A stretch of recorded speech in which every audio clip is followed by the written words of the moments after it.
the times that we live in today, we Mhm. can literally escape our physical environment into a digital environment. Exactly, because you know what? Your environment doesn't start like how I'm in a room right now. My environment doesn't start here. Your environment Mhm. starts in your mind. Your environment starts where your eyes are. Your environment starts in your ears. So, what are you hearing? What are you listening to? What are you thinking about? What are you watching? What are Mhm. you feeding yourself? That is really where your environment starts. Because I honestly believe everything flows from your mind. I'm tryna give me a bag. I'm tryna give me a bag. I'm tryna give me a bag. I'm tryna give me a bag. What's up? What's up? You are now listening to FYI FLI, the podcast, and I'm your host, Hassan Thomas, along with Remy, and we are here to share tools on how millennials can budget, save, invest, and understand student debt and credit to achieve financial freedom. If you're a high school student, college student, or someone who's interested in gaining more financial insight, this podcast is for you. I'm tryna give me a bag. I'm tryna give me a bag. I'm tryna give me a bag. I'm tryna. What's up, my FYI Fly folks out there? How y'all doing? I hope y'all doing all right. Welcome to the FYI Fly podcast. My name is Hassan Thomas, aka the kid that did and the man that can, baby. And today, we're gonna be chopping it up with entrepreneur, podcaster, and superstar fashion designer, Miss Jayda Ellis. How you doing? How you doing, superstar? What's up, Hassan? I am doing really great. I'm doing good. How are you? I'm doing good. Blessed to be here with you. And we about to rock out because we on FYI Fly. And what we really like to do, we like to skip the fluff and get right into the good stuff. Yes, I love that. So for everybody listening, Jayda and I came up together in the north side of Houston. I think we went to what, 6th grade together and then came back. Yeah, uh-huh. Shout out. Yup. And then we came back together for high school, went to high school together for a couple years, and who knew we would end up here almost 10 years later? Real. Hey, I ain't gonna lie, that dude, we talk about being old, that make us seem old right there. Y'all, In the years now. facts, don't be counting. But seriously, I know you've been operating in your purpose and your passion, way before we met. So kind of tell us how you got started and, what led up to this Jayda that we see here today. Yes, so I have known I wanted to be a fashion designer my entire life. I knew I wanted to be a designer when I was 7, like since 2nd grade.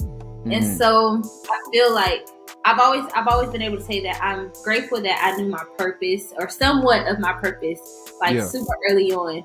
But since I was 7, I've spent the years basically developing that skill, or more so developing that love. What got me to that point was 2019. In the 2019, actually Thanksgiving Day, I ended up getting saved. Prior to that, I never really talked about it with people, but I didn't believe in God most of my life. When people used to talk about God, I used to be like, okay, I just be quiet. That's I true. never really You ain't had too much input. Yeah, I never would talk about God, but I want to say 2019, that was my first time hearing God's voice, and he told me, give your life to me. And I was like, that's God, because I know I wouldn't say that. I never thought that in my whole life. Yeah. And so gave my life to God. That's when it was like clarity hit me like an ocean, vision, purpose, all of that just hit me like a wave. Wow. And God showed me, I have created a path for you. You trying to be like this person, the next. God showed me, he said, no, I actually have created a lane for you that nobody will be able to compare you to other people. And so he said, this couture space is for you. And he told me that your brand is going to be something that represents the beauty of God. It's going to attract so many different people from around the world because you're creating the most beautiful pieces. But when it comes to these shows, these fashion shows, you're going to have choirs. Like, you're going to have, like, on some Kanye stuff, you're going to have a choir singing. You're going to have all these dramatic productions. And when people come to this, they're going to see God in it all. And so he showed me this, and he told me, you're also going to be the blueprint for other Black women because there need to be other women like you in this space. So God worked on me. He showed me the vision. And ever since then, like, I've been doing the couture draping. I've been doing the couture, like building this couture fashion brand. I've been trying to teach and be the blueprint, but that's how I got to like where I'm at now. Nah, I love it. There's so many different ways I would break that down. But I want to first touch on, how you locked in with your passion. What advice would you have for the young folks who are listening that want to find their passion but haven't been able to do it so far? Like what game could you give them? So I feel like it starts with looking at who you were as a child. I feel like, but when you're a child, you're in your innocence, you're unfazed by the world. Yeah, it's just A you. lot is present when you're a child. And when people get older and they say, oh, I Mm-hmm. want to find myself, they're trying to go back to who they were as a kid, right? Mm-hmm. So I feel like you can find a lot about your purpose and what your passion may be by trying to see who was I as a child. And maybe you're not going to find an exact career path, like Yeah. how I was supposed to be a fashion designer. But even if we take that away, I was always creative. I Mm-hmm. love clothes. I love sketching. I was very artistic. There were so many things that I use in my business today. Those Mm-hmm. qualities were present then. So somebody gave me some good advice. They said when it comes to you figuring out like who you were as a child, start asking your family, Mom, what type of character traits did I have as a child? What were some things that Mm-hmm. you saw were really obvious in me as a child? So that first thing, I've never heard anybody say that before. But Okay. that, nah, facts. You start with that one. You start with that because I've never heard that before. But it's facts because as you grow older, your thoughts start to change, your experiences start to change from your environment and other people's, thoughts and some of their failures, some of the things that they've went through starts Mhm. creeping into you and spilling over to you. So I think that is a great advice for everybody listening. Tap back into that childhood, innocent, like, when you were just running around dreaming big. And that's why I start whenever I teach financial literacy. That's why I start with, what's your biggest goal and biggest dream?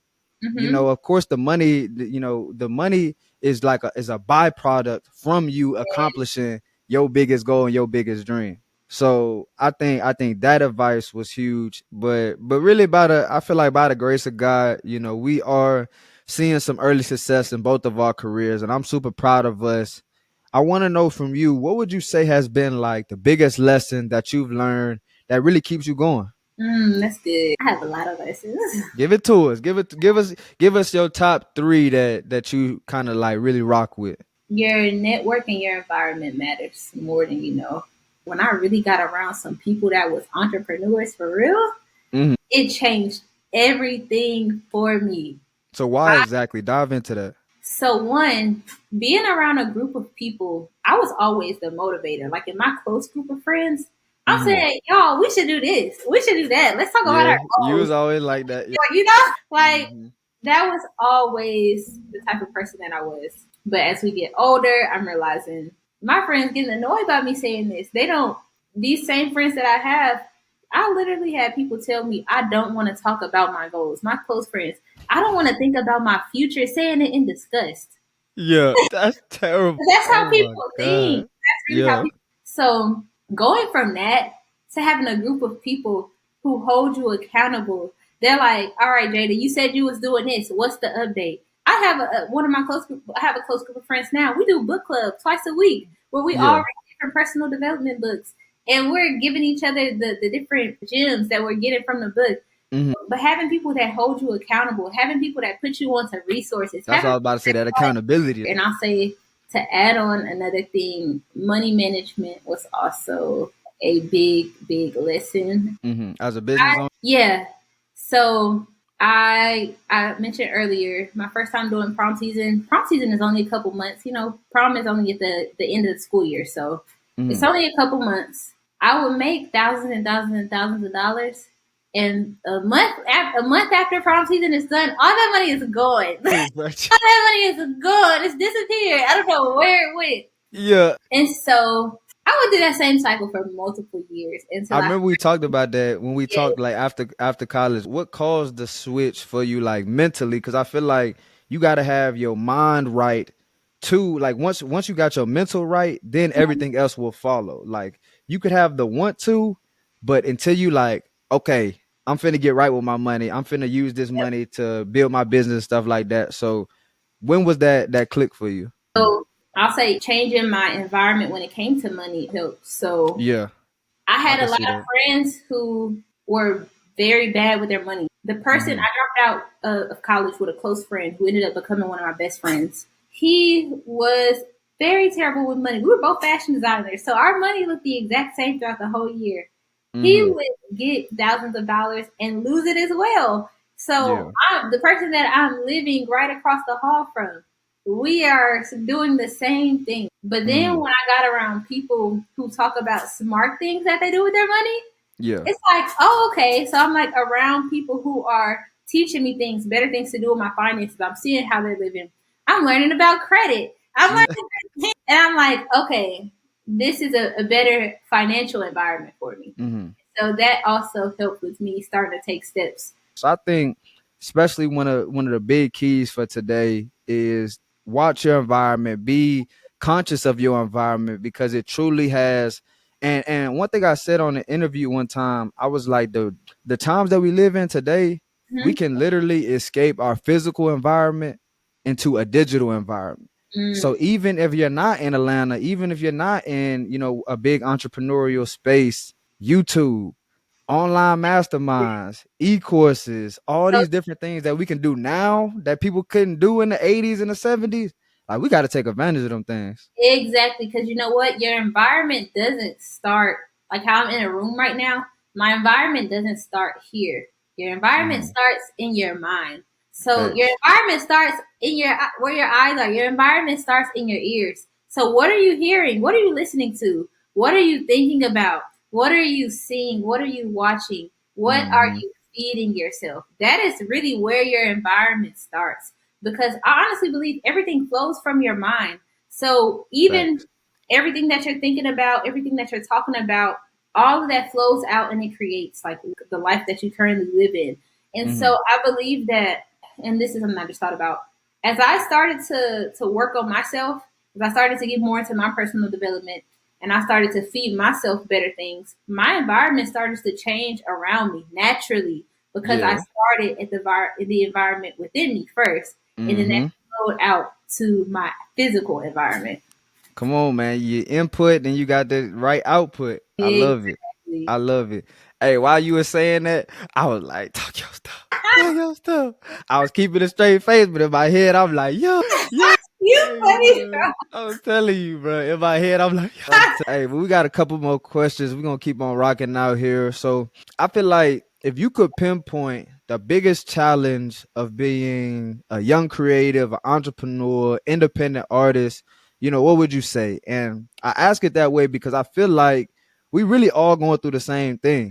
We're putting our heart, our energy, and our money into our crafts and, trying to get an output from that. So what would you say has been the most challenging part of being a young creative entrepreneur? Okay, so I'll say two answers because I feel like there's a big challenge for young people as a whole, but then I could say something that also really was a challenge for me personally. Okay. So as a whole, I feel like there's a lot of pressure today. We have social media, and it really make you feel like I need to have a Lamborghini by about 6 months after I start my business. Facts. That's what it makes you feel like. And Yeah. so, especially every 19-year-old living Living. very Got this. exactly, All that. literally. So I'll say there can be a lot of pressure, but I feel like okay, that's a big challenge, but I feel like we just have to be reminded that it's okay. Everybody's on their own journey. Everybody is on their own path. And just because somebody got to somewhere sooner than you, that doesn't affect when you are going to get there. And if you Facts. spend more time focusing on your path than on what this person and that person is doing, then you will get to your destination a lot faster. And so I feel like that is one challenge. I see a lot of comparison pop up in different people because they're looking at what all these other people are doing. A lot of jealousy pops up, a lot of depression because you're focusing so much on lack, like what you don't have. And Yeah. so I feel like so much comes from it's good that we have social media, but the downside of it is it's putting in your face the success of everyone, but you don't see a whole lot of people talking about their failures or what they went through. Yeah, you And just so see the highlights for real. exactly. And so that is like a big challenge that I think affects young entrepreneurs as a whole. And I don't know about you, but I do hear this a lot. It's almost like feeling like before I leave my 20s, I gotta make it. I can't be 30 and yeah, so Yeah, but I ain't gonna lie, I kind of like that though. Like what it put me. I like that pressure. Like, hey, it's time to grind in my 20s, so I can you chill in the right. 30s. You know what I'm Yes, saying? Because exactly. I don't want people to do the opposite Mm-hmm. of okay, let's party, spend all this money, da da da da da. And then when we get to 30, let's try to get right. Like, that's gonna be much harder because you probably gonna have 2 kids by then. You're gonna have a wife, husband, you're gonna have a car, a home that you gotta pay for, all these different responsibilities and expenses. Nobody has as many responsibilities as they will in 5 years from now. Exactly. So I agree. I feel like, yes, still work and grind in your 20s. But we interviewed somebody on my podcast before. He had been working, grinding through his 20s. He was never really a slacker, always a hard worker. But what he did as an entrepreneur didn't take off till he was 31. Now he make like $300,000 a month. Right. And A month. exactly. And so, and he doing it with his girl. So be together. And all. Some people feel like when they hear like, oh, well, I don't want my stuff to just be taken off when I'm 30. But then even after like talking to him, it's like, I don't want that for myself either. But it's like, it's okay. It's okay. And I feel like, so I just say that as far as like, it's so many different ways that we put pressure on ourselves. But I would say use the pressure to build a diamond. Like use the pressure to grow and build yourself, build up your brand, whatever you're trying to do in your life. But don't let the pressure turn you into coal. Don't let the pressure turn you into someone that is jealous, or don't let the pressure push you towards depression. Don't let the pressure have you comparing yourself to this person, and the next, or don't even let the pressure be so much to where it just makes you feel like I'm just not going to do anything. Because a lot of people do that too, where they feel like, oh, it's so much pressure, I'm just going to do nothing.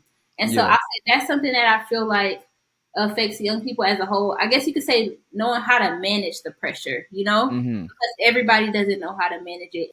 So I feel like for everybody listening, what you said was key. Even if it's something small that you can implement today, that's where that true change. I feel like them small incremental habits lead to those big changes over time. Exactly. That's the book I'm reading is talking about that. So yeah, We right on the money with it. We right on the money. And speaking of the money, I got one more question for you.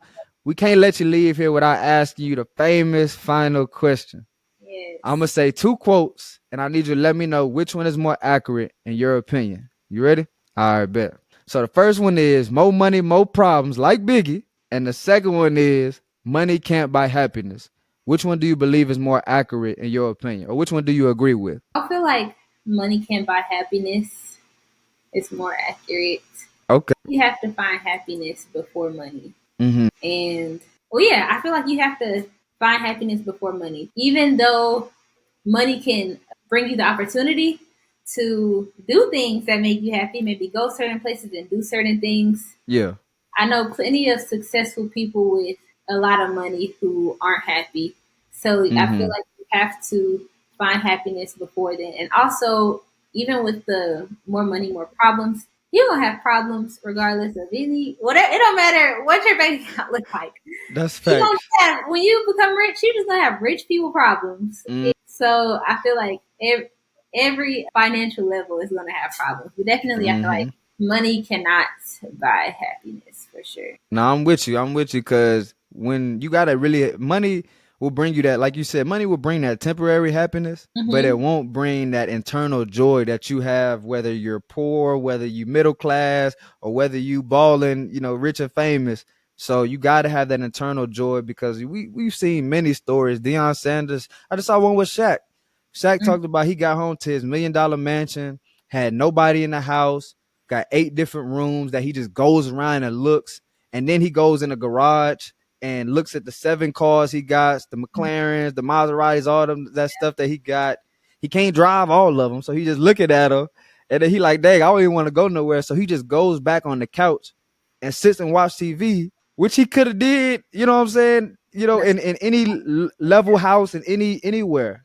So he's doing the same basic things that you and I do, that other people do, but he has the most money and he's still not happy. So I think I agree with you on that opinion.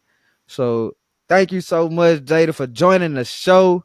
If you have any final words, go ahead and also let them know where to reach you. So I say, final word, don't give up on your dream.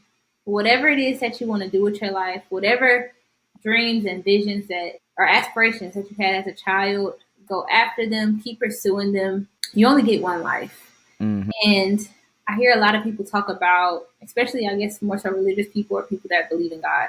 Well, they can be poor on earth, but they'll experience God's riches in heaven. Mm-hmm.